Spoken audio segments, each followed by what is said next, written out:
Hey, I'm Callie Lewis. You're watching Geek Brief TV. This is Brief 703.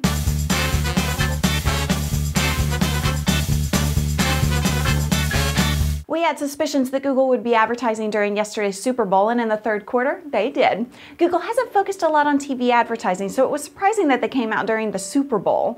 The ad wasn't new, but it was cute. It tells a guy's life story as he falls in love, flies to Paris to be with the girl instead of having a long-distance relationship, gets married, and has a baby. I asked you guys on Twitter what you thought. Was it worth it for Google to spend this kind of advertising money? Most of you liked the ad and were happy to see it. As much as I liked the ad and thought they did a good job at the storytelling, I wished they would have promoted maybe the Nexus One instead of search. Maybe they didn't have time given Super Bowl deadlines and all, I don't know. Aklua on Twitter felt that it tells advertisers to spend their money on TV ads, not web ads. Big mistake. Musimus Maximus said, Google's advert was great, smart, funny, and touching. Google is the king of search. Eat your heart out, Bing. And Mr. Bjoy on Twitter said, I loved it, just don't tell my guy friends. Oh, sorry. When Sling Media released the Sling Player iPhone app, geeks everywhere were ecstatic. Finally, you could hook up your Sling box to your TV and stream it to your iPhone, just like you can do on your laptop browser to watch TV while you're traveling. But when the iPhone app was released, the excitement was quickly diminished because AT&T wasn't allowing the app to work over 3G, Wi-Fi only. Late last week, AT&T announced that they've worked closely with Sling Media, and now AT&T can allow the Sling app to work on 3G without harm to the network.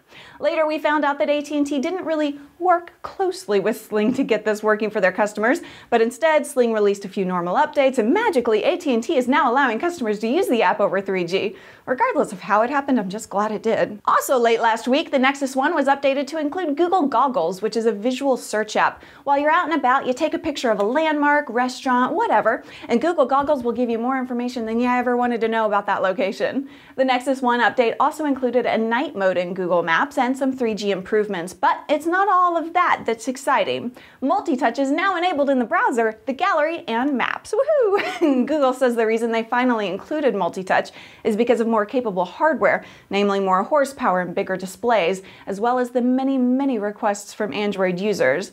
The Droid also got an update for multi-touch and Maps. Does this make you want to make the switch to Android? Leave a comment on Brief 703 at www.geekbrief.tv. On Brief 699, we talked about the fight between Amazon and Macmillan over the price of ebooks. Amazon wants bestsellers to sell for $9.99, and Macmillan wanted them to sell for between $12.99 and $14.99. Hachette is the third publisher to make the switch to the higher price. The other one was HarperCollins. We knew Steve Jobs was meeting with the major publishers before the iPad announcement, and now it looks like we're seeing the result of some of what was discussed. I love when people make crazy little contraptions.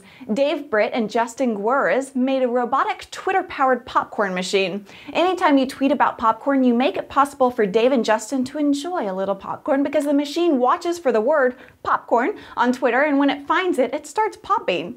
You can watch the entire video at www.callielewis.me/popcorn. So if you start to see me tweeting more about popcorn, maybe a little bacon popcorn, you'll know why.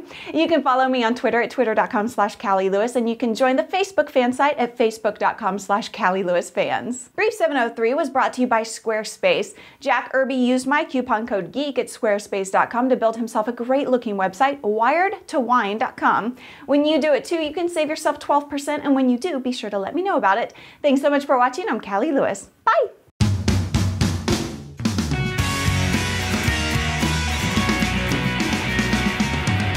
Congratulations, Saints!